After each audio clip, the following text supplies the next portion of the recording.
تفنگت را زمین بگذار که من بیزارم از دیدار این خونبار ناهنجار. تفنگی دست تو یعنی زبان آتش و آهن، من اما پیش از این اهریمنی ابزار بنیان کن. ندارم جز زبان دل لبریز میلی تو ای با دوستی دشمن. زبان آتش و آهن، زبان خشم و خونریزی است، زبان قهر چنگیزی است. بیا بنشین بگو بشنو سخن، شاید فروغ آدمیت راه در قلب تو بگشاید.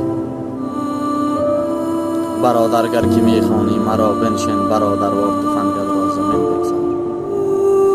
تفنگت را زمین بگذار تا از جسم تو این دیو انسان پیش بیرون آید. تو از آیین انسان چی میدانی؟ اگر جان را خدا داده است چرا باید تو بستانی؟ چرا باید که با یک لحظه غفلت این برادر را به خواب بخوابانی؟ گرفتم در احوال حقگویی و حقجویی و حق با توست، ولی حق را برادر جان به زور این زبان نافهمی آتشبار نباید جوست. اگر این بار شد وجدان خواب آلوده‌ات بیدار، تفنگت را زمین بگذار قلم بر.